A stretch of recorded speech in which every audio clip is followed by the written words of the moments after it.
Beloved begins as a haunted house before becoming a ghost story that is equal parts haunted and haunting.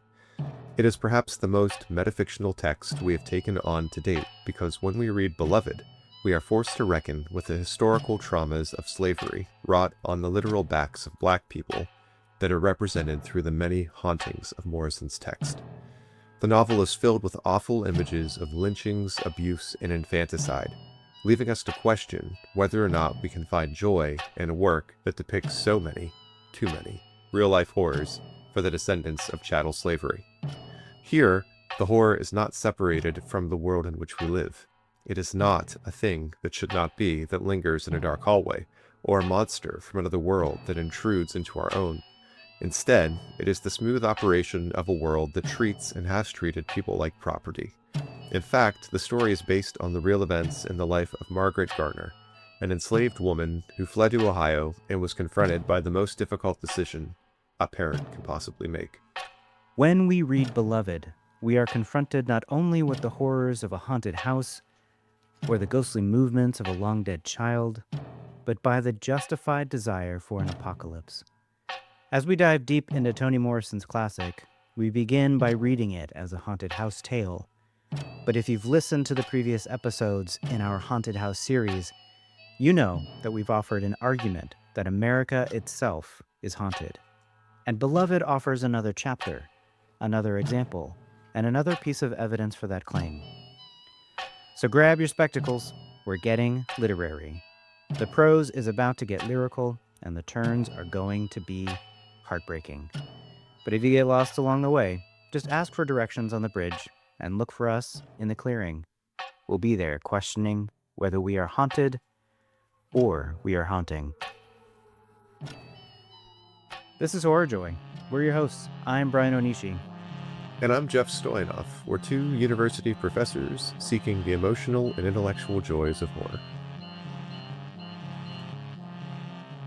All right, y'all, we're back. This is Horror Joy, and we are talking about a literary haunted house ghost story today. That's right, we're going to be covering Beloved by Toni Morrison. This is an incredible book. I actually read this for the very first time for this episode, which, I don't know. Do you need to cancel me? Maybe. That's why we, here at Horror Joy, are a diverse academic crowd. Not only do we have a philosopher in tow, who nobody wants to hear from, we have an English professor. And who better to help us figure out how Beloved works as a haunted house tale, what it's doing with the ghost story, than an English professor. I mean, a medievalist, but still, Jeff, you had some interaction with this in graduate school, which, as you've just heard, is much more experienced with this book than I have. I've read Toni Morrison before. I have loved everything, Bluest Eyes, Paradise, other things that she has read, but this is the first time that I have read Beloved. Jeff, I'm going to send it to you quickly with a question about the reception generally of this book. It's a kind of pillar of literary fiction, of the ghost story. Toni Morrison obviously is writing from a very clear perspective. She's giving us a depiction of racism, slavery, even construction era United States. There's so much to say about this idea that America is haunted. So, I read this story for the first time. If you haven't read it, right, what we have is we have a fairly limited amount of cast of characters. We have Sethe, who is kind of the main driving force. Her mother-in-law, baby Suggs, which is an incredible name, and the history of her name is also incredible as you get through it in the book. We have Denver, is Sethe's daughter. Paul D is a character that I think plays a lot of different roles, but is formerly enslaved man who comes to visit Sethe and stays quite a while at their house with baby Suggs in Denver.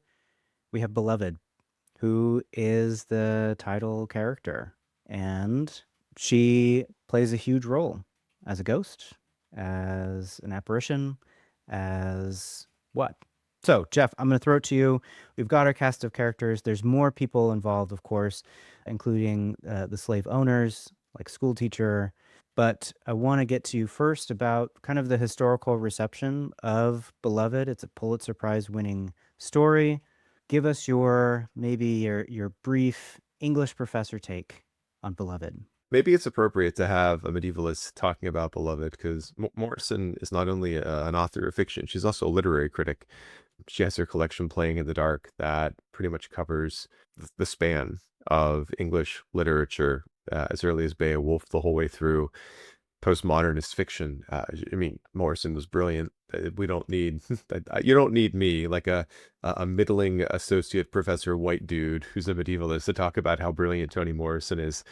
However, like she is, and this is Brian. You and I were talking yesterday, planning the episode.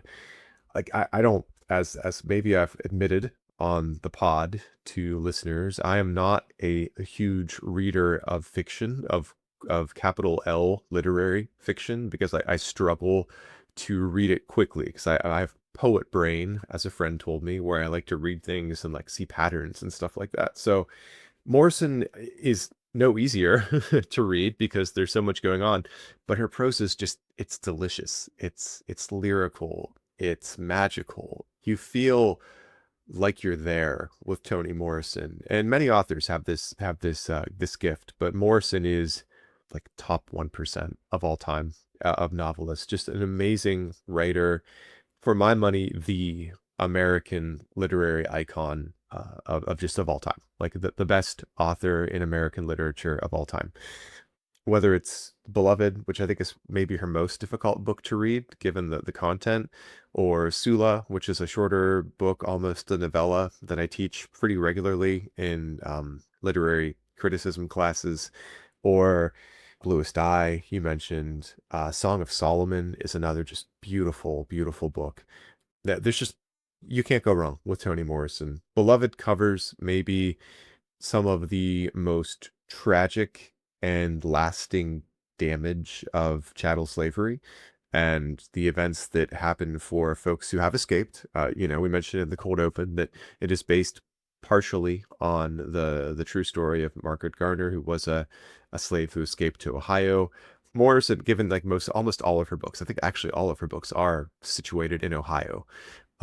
To think about the African American experience and what we would consider, quote unquote, broadly the North, how it still has all these resonances and problems of racism and of slavery, and the history of slavery, puts the lie to the test that that slavery was a Southern problem. And it in fact was not. This is maybe me jumping the shark a bit to get to our argument that America itself is haunted, and this is the best piece of evidence that we have yet, I would say. But first and foremost, this book starts off as a haunted house story. We open at 124 Bluestone Road, and we have like these violent apparitions, almost like Poltergeist. Like I'm having, flashbacks to Poltergeist, which we covered earlier in this haunted house series, where stuff's moving, people are getting thrown violently against walls.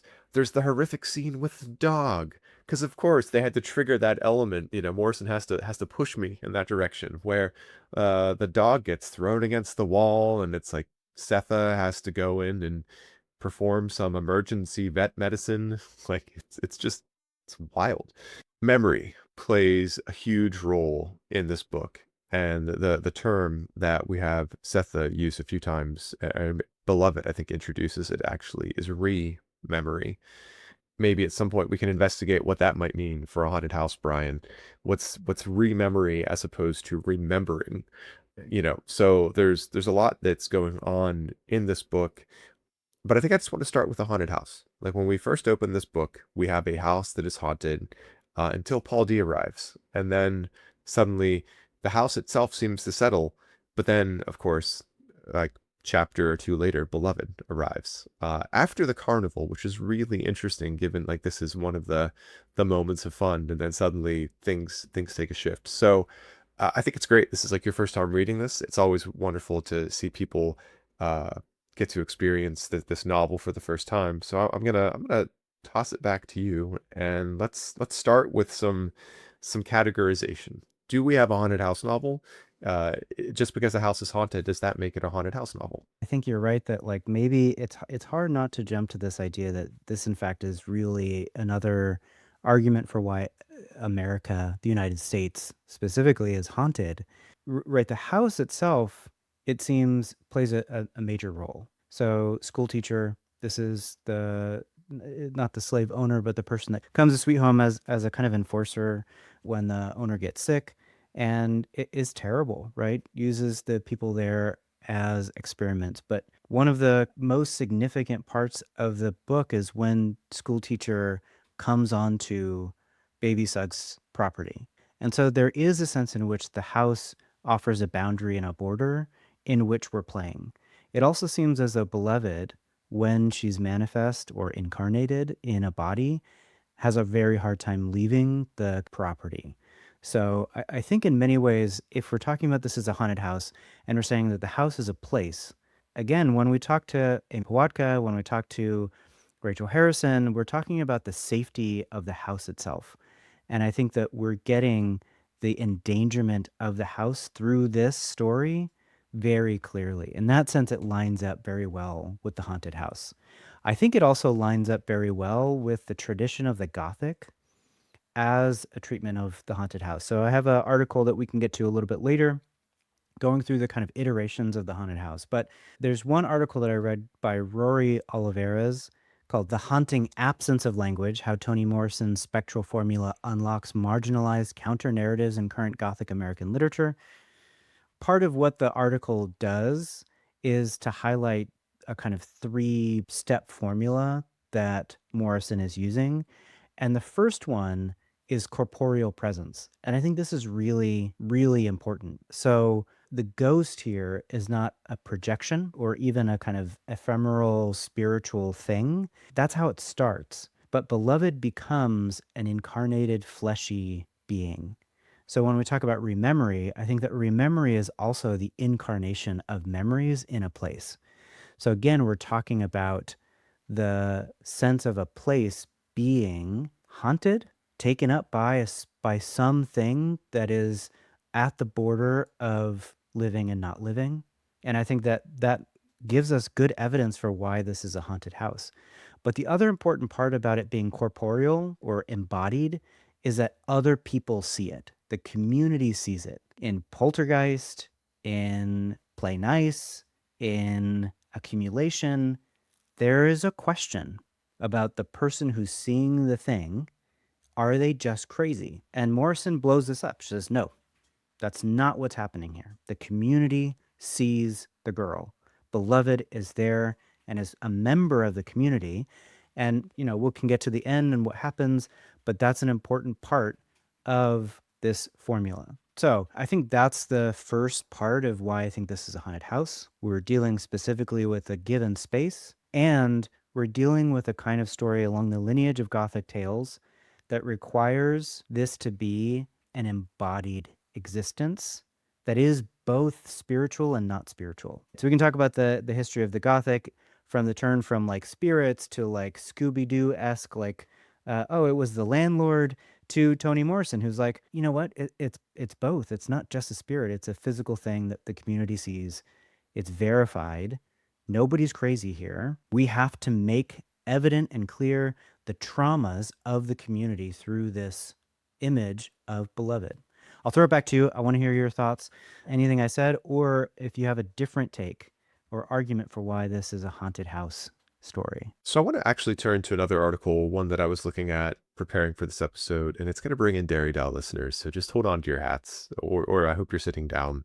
And if you're driving, maybe pull over to the side of the road for safety, because once we start talking about Derrida on the podcast, all bets are off. Who knows what's going to happen? We ourselves could suddenly become ethereal and maybe just come through your speakers and arrive sitting next to you in your car, which would be really creepy. So I'm sorry about that, but it would be haunting, which is appropriate given the series. Anywho, it's Claudine Reynauds, Another Kind of Dead, writing Spectrality, and Morrison's Beloved. And there's a discussion of Beloved herself, itself. Like, this is what Reynaud uses, like, itself for Beloved. So, quote, the ghost Beloved finds itself precisely where that grief is rooted, in its place, so to speak. She comes back in the flesh. and it is unbearably painful. Her reincarnation fights the notion of the spectral as untouchable, as it is simultaneously visible and invisible. Touch me, the ghost entreats on several instances. Her caresses on her mother's neck are a deadly gesture, a strangling, a choking. Yet fiction writing pushes the flesh and blood character already into the country of ghosts. The ghost as illusion, phantasm, phantom merges with creative fiction, with the fictitiousness of paper creatures. At the same time, the reader's willing suspension of disbelief enters in correspondence with the belief in the reality of the world of the spirits of African American culture. And so I think that's like a really good summary of what Beloved as a creature, as a manifestation is doing in this novel. And again, like just to go back, it seems that it's the haunting of this novel maybe it's the haunting of a people. It's the haunting of Sethe. That seems to be why the house is haunted, because we have that really horrific scene that we don't get till later. This is another thing, listeners, just to explain, if you've never read Toni Morrison before, chronologically her novels jump back and forth a lot, and that can be disorienting until you're familiar with what's happening. Sometimes if you're just like in the groove, as it were, reading quickly, you have to stop and say, wait a minute, where are we? Because suddenly, like at one point, baby Suggs comes back, and you're like, wait, how? She's dead. How is she here suddenly? Because we're remembering or remembering, as we're saying. I don't want to get too deep in the weeds with Derrida. I really don't. But there's another term that Derrida brings in, and it's called différance. And différance is the French equivalent of our English word difference. Except Derrida, who is a very, very, very, very playful literary critic, wants us to think about that as a theoretical concept, where différance is this idea of, if we have two things and they're juxtaposed, what is the difference? But it's not just what's the difference, it's what animates the difference, and that's différance, to maybe give you the Spark Notes Stoyanoff version of literary theory. This is why we have a tedious English professor on the podcast as well. A philosopher friend, if I messed up just explaining Derrida, you jump in and tell me I'm wrong. But yeah, so like here, like Beloved is an amazing figure for that. She is both what is and what is not. She both is alive and is not alive, and like sometimes, like when you're reading Beloved, she seems like a succubus, or like I think that's the term I'm looking for, particularly towards the end of part one, right before we get into part two, where she's in a room with Denver and she pulls out like one of her back molars in this really grotesque scene, and Denver says, "Doesn't that hurt?" And Beloved says, "Yes." So Denver asks, "Why don't you cry?" This is one of the shortest chapters in the book, too. Only then does Beloved know to cry, it seems. But she mentions also in this moment that she wants Sethe for herself. She doesn't want to share Sethe with Paul D. She wants like to consume her, and that's essentially what happens as the novel progresses. Spoiler alerts left and right, but this book's been out like since 1987, listeners. So go out and get a copy. I'm sure your library has it. Find it on what's the Libby? Is that the audio book thing you can get through give it a good listen. Usually Morrison, I think most of the audiobooks of Toni Morrison are in fact narrated by Toni Morrison. And that's also a great experience to have the author read their work. So, taking us a little off course, I'm sorry, with the Derrida and the différance, but when we are looking at the African American experience, with the experience of the African diaspora, with the experience of the descendants of chattel slavery, we have to come to terms with the why just as much as the what.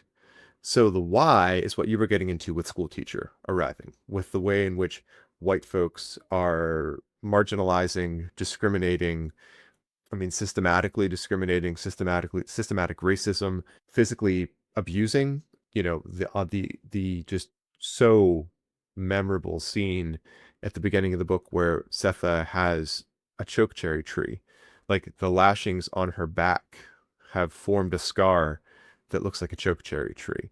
She has the great line at one point, "At this point, maybe it has flowers, maybe it's bloomed."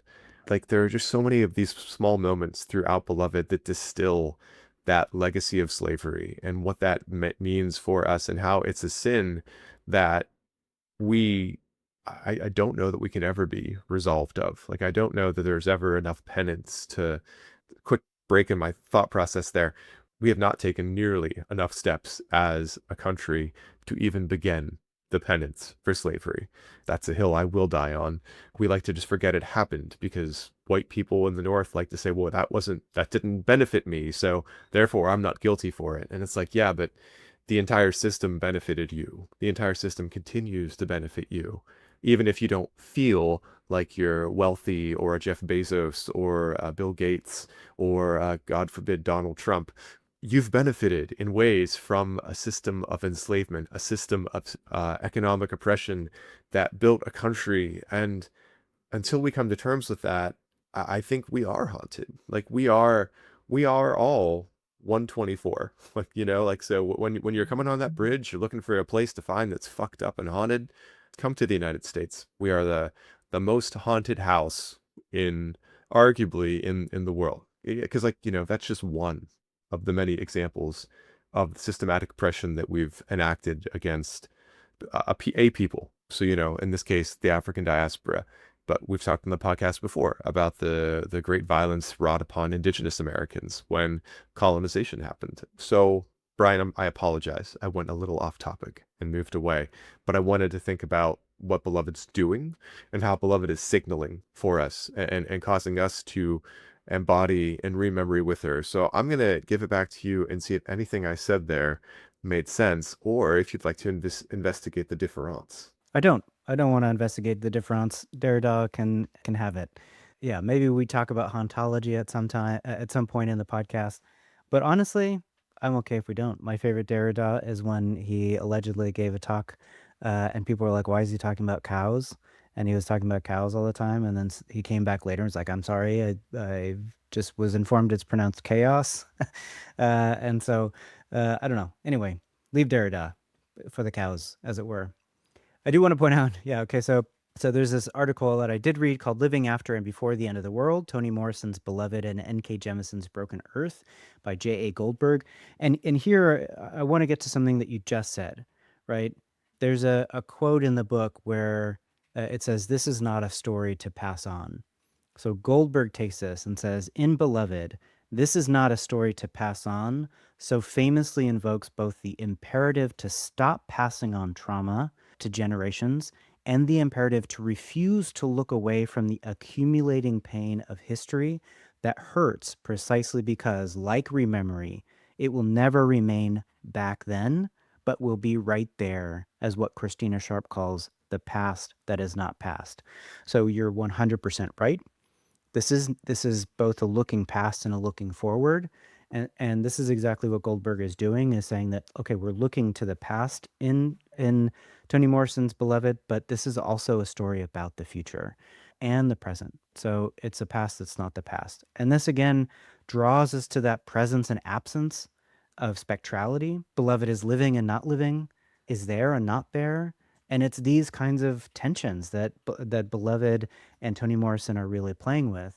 And I want to go back to the haunting absence of language. Rory Oliveras writes this, but the thing that I wanted to come back to, and why I wanted to come back to this article, is because, so Oliveras goes through the corporeal presence, which I talked about. Beloved is actually there in body, but the liminal communication, it's this bridge between, right? She is coming from the bridge, but it's a bridge between past and present, death and life. But there's this third phase, which is the reintegration. Rather than an exorcism, Beloved is not exorcised. The people at the end sing and come together as a kind of community. And you can fill this in how the ending works here. And Beloved goes away, but it doesn't seem like it's an exorcising of a demon or a spirit, but it's an acknowledgement of the trauma that led to Beloved's haunting. And I want to also acknowledge that Beloved, as the character, is haunting because of the traumatic way in which she dies.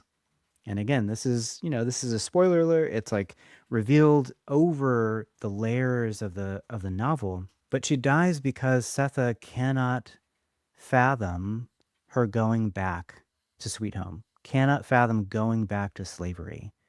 She escapes, she's found by Schoolteacher, and desires to kill her children. This is the infanticide, because she cannot imagine going back. Death is more attractive an option. And I think that that's something that we have to sit with. We have to reckon with a situation in which mothers or parents or people are saying, I will choose death for you, my child, over the conditions that you were once living in. The desire for the apocalypse, I think, is something that is deeply and emotionally moving in this book, right? The choice by Sethe. And it's not a choice that you can go, yes, of course, great job, Sethe. You did exactly what you were supposed to do. It's a choice that you have to sit with and reckon with. And like you're saying, Jeff, it's this question about what we imagine today looking like, how we still haven't reckoned with this idea. We have not yet seen the apocalypse that has upturned or changed or any of the situation that we get in the book that sets up the conditions for the actual haunting that occurs by Beloved. So I think I like what you're saying quite a bit, and I think that it's really important. I want to lay some groundwork here for the Gothic and then send it back to you. We talked about the Southern Gothic. We talked about the Black Gothic with Brianna Cox. They came on to talk about Sinners with Us and the Reformatory by Tenerife Dew. So if you want to listen to that, go back and listen to that episode too. So if we set this up as a kind of Gothic tale, we get the move from the castles of Otranto to the mansions of a kind of romantic period. So we move from the castles to the mansion. But it seems like at some point something happens where the spirits of the castle, right, and we're dealing with these kinds of religious worries about spirituality and Catholicism, et cetera, to the mansion becomes a more physical, like it's not a ghost. It's a landlord. It's not a ghost. It's a woman dressed up like a man or dressed up like a ghost who wants to elope with somebody else. It's the Scooby-Doo turn. And I think something that happens there is it seems to cover over the tensions and the anxieties that it's trying to uncover. So if the Gothic is in many ways uncovering the past, that is haunting the present and the future, if it leaves without actually doing the work to uncover and make clear what is causing the anxiety, is it the Catholic Church? Is it capitalism? We just kind of end with like a cute reveal and we go on with our lives. Then, like, okay, we don't get anywhere. Morrison doesn't allow that. And I think that's really important. This is the reveal as like, okay, Beloved is a physical manifestation, but it's not like we can just walk away. There's some ambiguity to the end in the sense that, again, we have to continue to reckon with Beloved and Beloved's character. And so we don't get either a banishing of the ghost, we don't get an exorcism of the spirit, we don't even get like, oh, it was the landlord the whole time. This is something different, and it requires us to reckon with it. And I think it's this progression of the Gothic that maybe even leads us to something like the Babadook. I hear a lot of people talk about how they're kind of tired of this like trope in horror movies right now where, oh, the monster is just grief. And I get it. But when we have something like Beloved, who's articulating and manifesting and incarnating the traumas of slavery and systemic racism that are at the root of the United States, the tree on Sethe's back requires roots in many ways. This is the root of the United States system. We can't just dispel that as quickly as the Scooby-Doo landlord or whatever. And I think that trucking along with the grief and the historical trauma is important. So anyway, got a little off track, maybe. Don't know if you want to jump in with any insights about the Gothic progression here, or what else do you want to talk about in terms of Beloved? No, I really like what you were doing there with the Gothic progression, and I think I want to pick up on that. And we've talked about, or maybe I've floated on the podcast before, this idea that haunted houses are a particularly American thing. And like, yes, listeners, obviously I know that's not true. We've recently spoken with authors in Scotland and England who are dealing with haunted houses, right? But it's a little different. And the Gothic tradition, Brian, if I might pick up with what you're looking at here and combine to the ideas you were talking about there for a moment, when we get to the Southern Gothic, it's not just that there's a haunted mansion or a haunted house or a spooky place that gives someone the willies. It's that the Gothic in the Southern Gothic becomes embodied. It's a personal trauma that the Southern Gothic does. And this isn't just like it's best seen, I would say, in the African American experience because of all of the horrors that produce it. But you can see this Southern Gothic in even authors like Flannery O'Connor, like or Faulkner. There is something distinct to the South and the legacy and the history of the South, where if the South itself, or if the United States itself is the house, then each of us as the bodies in the house are experiencing that trauma as a sense of, or as an effect of, what we might call the Southern Gothic, or maybe more appropriately, the American Gothic. And like, yes, you're right. People do grow sick of, oh, the ghost was grief, or, oh, the ghost was trauma. But if we are fundamentally asking on this podcast, and we are, what is the relationship between horror and joy, then we are going to have to grapple with trauma. Trauma produces so much horror, but overcoming trauma produces a sense of joy. And at the root of every horror film, whether it's Friday the 13th, where it's Mrs. Voorhees, I forget Jason Voorhees' mom's first name. You'll have to cancel me, listeners. I'm sorry. She is fighting the trauma of her son having been murdered the summer before or summers past at Crystal Lake. Or it's something like The Reformatory with Tinanarivdu, where we are dealing with the trauma of the ancestors of the past and of ghosts trying to figure that out, of the prison system and the need for carceral reform that we continue to need to this day. And yet we have so many other issues that tends to get overlooked in comparison. Whether it's Never Whistle at Night, where we're looking at some of the traumas enacted upon Indigenous people and the way in which these tales then get retold in modern settings because of the work that's been done. So, like, yes, I'm with you. I'm 100% on board with you with this idea of the American Gothic, and how when you make the cultural, or the national, even personal, it has an effect upon the body. And maybe that choice that Sethe has to make with attempting to kill her children rather than let them go back to Sweet Home, too many readers are going to look at Sethe and say, this is like, they're going to blame her. They're going to say, like, this is a Sethe problem, when in fact it's not a Sethe problem. It's an everything but Sethe problem. And I want to read a quote, if I may, from the book that I think gets back to this chokecherry tree, but also this speaks to Sethe's experience and maybe helps us understand how she's processing trauma, but also how she understands her existence. And I guess my question, Brian, that I'll turn it over to you after reading this quote, maybe talking about it a bit, is in a system like what we're looking at with Beloved, where there seems to be so little hope for these characters, in a book that is, I would say, future pointing, at least. How do we, I mean, I guess at the end of it, again, you brought up the line where Morrison said, this is a tale not to be repeated, or I'm badly paraphrasing, but how do we find hope? Like, how can a ghost story, how can a haunting, if it is actively ongoing, be turned positive? The question, I suppose, does Beloved as a novel point us in any direction for hope, or does it leave us in tragedy? So the quote I want to read, this is from the very beginning of part 2. Sethe discusses how the 28 days of happiness that she gets when she leaves Sweet Home. Morrison writes, "Those 28 happy days were followed by 18 years of disapproval and a solitary life. Then a few months of the sun-splashed life that the shadows holding hands on the road promised her. Tentative greetings from other colored people in Paul D's company, a bed life for herself. Except for Denver's friend, every bit of it had disappeared. Was that the pattern? She wondered. Every 18 or 20 years, her unlivable life would be interrupted by short-lived glory." And the quote there.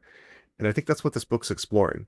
And I think that's the history of, again, like, I'm not African American, so I can't speak to the African American experience, but I've been alive long enough at this point And I've read enough history and I've studied enough history to see that it seems to be, whether it's African Americans or another marginalized group, it seems to be 28 days of glory and 18 years of disappointment. That's not joyful. However, I want to ask us, how does this book give us ways to mitigate that, to navigate that, to overcome that, perhaps? Because I think what we've seen in this series so far with haunted houses is at the end of it, there's something learned. So I guess I'm going to push us in that direction, Brian, if I may. Yeah, so there's a couple of things that I want to say, and I'm not sure I'm going to make any sense of what you're asking, but I'll try. I want to point out that the Gothic progression that I laid out in many ways comes from this article called From the Gothic Castle to the Romantic Haunted House, Disbelief, Conversion, Aporia, Abjection by Gerald Hogel. And one thing Hogel says, he's talking about the way that the sublime and terror work in fiction. And so he says, for the effect to be pleasurable, not revolting, the artwork must render its fearsome objects as aestheticized and thus placed at certain distances from their physical realities. I think it's hard to imagine how this book can be enjoyable without the separation. We've talked about this, right? We require separation from the thing being shown on the screen or described on the page in order to find joy in it. And I think part of the problem that you're articulating is that if this is 28 days of a good thing and then 18 years of just the return of some gross thing, it feels hard to find that moment of separation to say, okay, we can take this as a joyful or even pleasurable thing, and we can get back to joy when we go. But I think that has been a question reading this, is like, how do we get joy out of this? This is clearly horrific. In many ways, it's not terrifying, right? I'm not scared because, as you said, we're not in these communities. We're not in the population of African American and Black folks in the United States. But it remains to be the case that it's close enough that it's hard to imagine how we find joy here. And I think we can. We'll talk about it, hopefully. So there's two things that I want to bring up. Number one, I think this timeline that you're talking about, 28 days versus 18 years, makes me think of this. Again, we've talked about, so the haunting of the U.S. fits within the return of the repressed. And it's this kind of, oh, you get 28 days of glory, and this requires that we push back even harder. And it's exactly what we're saying. All of the stuff that Hegseth has done to remove any mention of African American military members who've done incredible things, all of the ways in which they've removed women and all people of color from the history books, we're getting this pushback. And I think I don't know really what to do with it. So the second thing that I want to bring up, and bear with me for just a second, is the way that the body is so important in this book. So again, we get the embodiment, the incarnation of Beloved. She's not a ghost in this typical sense of like a floating, sheeted thing, apparition. She's embodied. Baby Suggs is a preacher. What do they call her? A woods preacher or something like that. She goes to the clearing and she preaches about the embodied nature of her experience and her life. When she gets to the house for the very first time, she talks about her hands and her heart and the way that she can finally feel them as her own. The embodiment of the world and of herself is really important. This made me think of, and I'm sorry, I'm going to go to Plato here, right, of Neoplatonic ideas about where the really real is. And for Plato, and that gets ported into Christianity, the really real is in heaven. It's the non-physical realm, the realm of ideas that don't change, that don't get corrupted, the realm of God that doesn't change, that doesn't get corrupted. And it sets up a hope for the really real in many communities, especially oppressed communities. There's a long history of that. I'm not going to speak to that. But I think that part of what happens in the book is at least a tension with the idea. Where do we get our hope? Is it in heaven? Is it a different world? Do we really just hope that this world will end? Is it the case that Sethe is justified in saying, I will kill my child in hopes that they go to heaven and leave this wretched earth? Or Do we say that it's embodied? It's here. Beloved comes back. And beloved is not always a good thing, but sometimes there is some joy to be had in the presence of beloved. Sethe and beloved, even Denver and beloved have moments. And I think that there's this tension between the hope in the world here and now and the hope in the world to come. And if we always hope for the world to come, then we might never get there. And so I listened to this artist named Joy Oladokun. She has this line. She's talking about James Baldwin, and she's black and she's queer as an artist. She says, people always said like, oh, like there's hope for the world to come, even our own historical moment, the future of this world to come. And she says, what if I don't have enough time for that? What if this world will kill me before I get there? And I just think that that's something that we have to reckon with. So I've made a mess here because a lot of the times that I was thinking about this book, I was thinking about the way that embodiment is so important and the joyful, sometimes joyful experience of one's own body in this world versus the tension of hoping for something at the end. And so I wonder if Morrison is giving us this question. He said, where do we find hope? Do we find it in this world right now? And again, I come back to the idea that Sethe's desire, and I think baby Suggs' desire, is for an apocalypse. This is a change and a turning, not the end of the world, but the end of this world, in hopes of some new world coming about. That's not a spiritual apocalypse. It's not some non-physical thing, but it's this world right now. And I don't know where we get, I don't know how we get there, right? So, Jeff, I've made a mess. I'm going to throw it back to you. Will you help? Please help. Please. And if so respond to what I said, take us where you want to go. Maybe we can start to find joy. We've set ourselves up as like, how do we do it? I don't know if we can. Maybe you can, again, make sense of the mess I've made and take us into joy. Yeah, so I like the turn to Neoplatonism here, and I like the question of like, what do you do when the end goal is actually death because life is so awful and painful? And I really appreciate the reference to the artist whose name I do not remember. You just said you listened to. Who said, "What if I don't have time to make it to death?"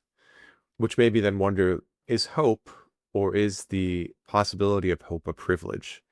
Is that something that you have to be in a privileged position to entertain hope? Because otherwise you don't have time. That's something like we've actually been dealing with a lot on the podcast recently with haunting houses and houses that are haunted is time and presence and absence and all of these things. And Beloved is a book that deals with all of these things in spades, right? Before I want to turn to the very end of the book and look at it, because we talk about how Morrison writes, it was not a story to pass on. This is not a story to pass on. That theme gets repeated in the last page of the book. But before that, I actually want to give a shout out to a Penn State colleague of ours at Penn State Harrisburg, Kevin W. Pion. Kevin, I hope I said your last name right. If I didn't, I'm sorry.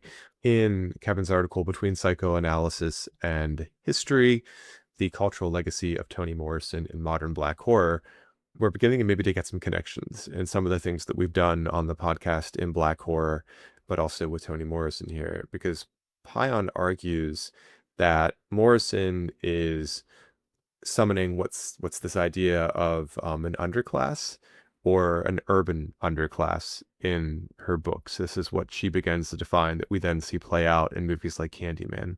This comes back to my comment on hope.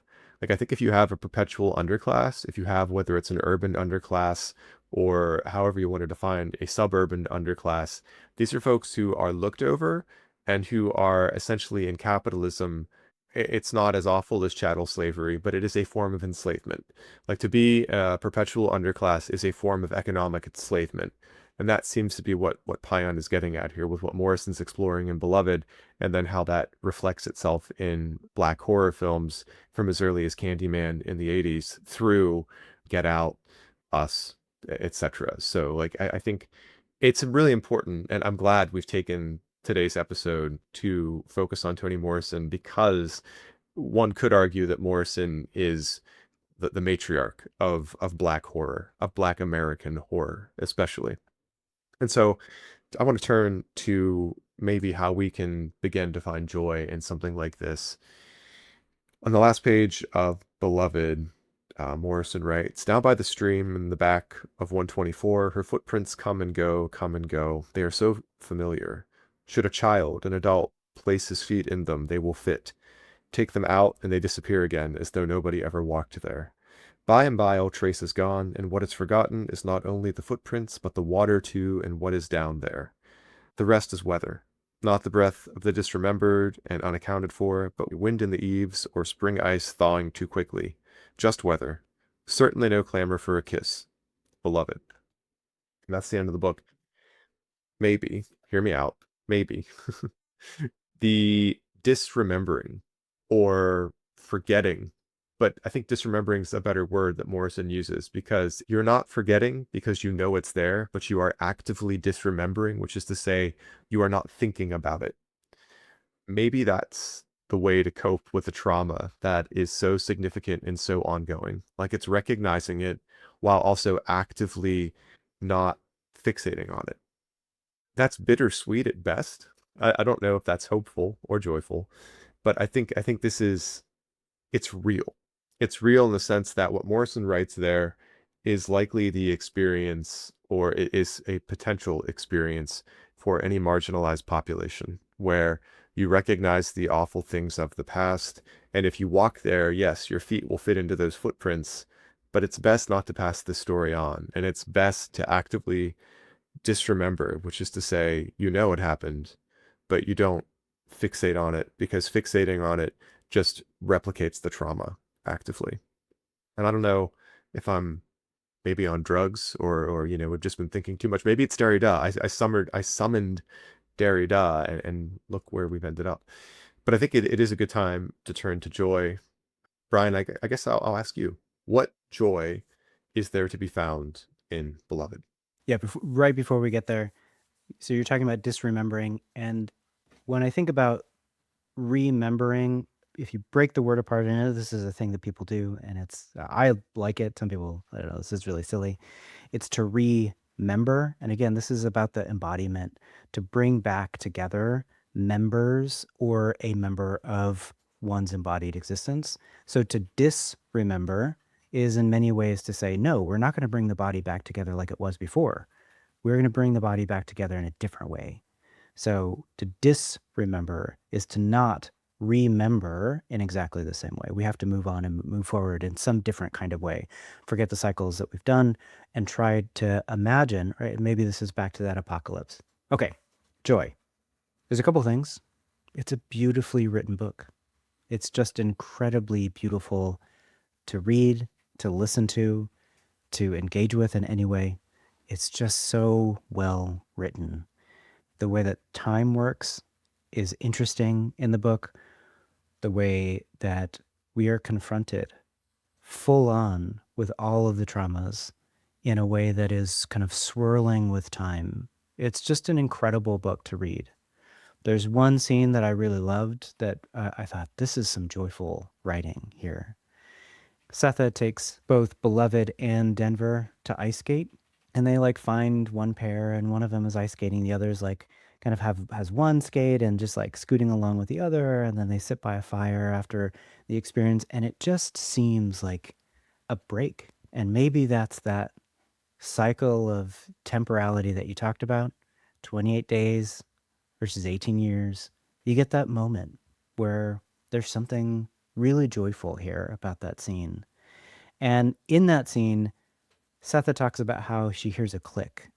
And I think that Beloved starts singing a song that Sethe made up and only sang to her children. So she's like, oh, this is my beloved. They're sitting by the fire, and the shadow is projected onto the wall. And again, there's this play of Plato's allegory of the cave. Again, I'm probably just reading into this, where the question of the really real comes into play. The shadow is no longer the really real. It's the embodied thing here, right here in front of me. And that's, there was just something really joyful about that scene for me. So I'll throw it back to you, Jeff. Joy and Beloved. Yeah, I guess, not to be redundant, but I think it's just such a beautiful book. It's joyful to read in its prose. It's joyful to read in its honesty, and it's joyful to read in its realism. Like, I mean, I guess honesty is Honesty and realism are not quite the same thing to my mind. Honesty is when characters are sharing their thoughts. It's getting an insight into what the character's mind's doing and why they're acting the way they're acting. Realism is showing things as they are or could be if it were reality and not fiction, right? So like there's two different things there. I appreciate the scene with the ice skating. I think that's really wonderful, but there are just so many, like there's a phrase, listeners, that students often use when they're writing in a literature class where they'll say the author paints a picture with their words. And it is a pet peeve of mine that makes me want to jump out of a 10-story building, because that is imagery. Like that's literally the definition of imagery, but we can find a better way to say it than paints a picture with their words. Like let's be specific and not just use something that sounds good. At any rate, not joyful. But what Morrison does, Morrison creates images when she's writing, whether it's the ice skating scene, or there's this moment when Paul D first arrives and the haunting settles down and Sethe seems happy. And Denver is not super thrilled about this, right? And one might wonder, is this how then Beloved summoned? But that, like, when you see moments when Sethe actually gets peace, that's very joyful. But again, 28 days and 18 years. Beloved, as a character, has this childlike innocence mixed with demonic presence. I fixate on the discussion of her diamonds. Like when Beloved talks about Sethe's diamonds, and Sethe's like, I never had diamonds. They were crystal at best. But Beloved talks as if she was viewing Sethe through a mirror, or through water or something. And it's such a, you can see it in your mind's eye, and you can like imagine this character Beloved seems to be at once both remembering something while actively like changing it, while making it up on the spot. And so Beloved is a character, even though they is so problematic and brings about so many problems and represents so many bad things, is so joyful because I'm going to come back to what you said at the start of the episode. It makes the haunting material so that people don't have to ask or don't have to doubt if they're crazy. Like whether it's, Disappearing House, where our main character wonders if she's crazy, or whether it's Welcome to the Dead House, or like, any of these books we've talked about so far. And we are eventually going to come upon House of Leaves, which will continue our metafictional foray in haunted houses. But Beloved as a character is joyful because Beloved doesn't give you the opportunity to doubt that the haunting is there. Beloved makes the haunting something that we all have to reckon with. And I think that there can be joy even in pain of thinking about like the past and the trauma. But what do we do? How do we give people the privilege of hope? And that's a painful process, but it is a joyful question. So Brian, I'll turn it to you for final thoughts. If nothing else, take us on out.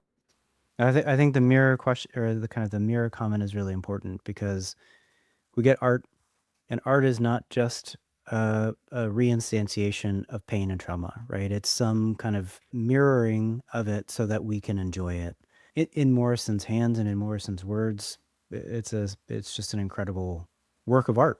And so, folks, if you haven't read this, cannot encourage you to do it more highly. You should read this book if you haven't read it in your class or somewhere. If you're teaching this book, let us know what we missed. Not an easy one to find joy in for sure, but I think we got there. I think this book is so rich. Of course, we didn't get to everything, but as we move forward, we'll continue to talk about haunted houses for a little bit longer. House of Leaves is on its way. For now, folks, find joy, even in horror. This has been an episode of Horror Joy, produced in conjunction with Axis Mundi Media. Thanks for joining us. We want to hear from you. You can find us at Horror Joy Pod on Instagram or at Horror Joy Pod on YouTube. You can also email us at horrorjoypod@gmail.com, all one word. And you can, of course, find us wherever you get your podcasts. Give us a like, subscribe, leave a review. Until next time, remember, seek joy, even in horror.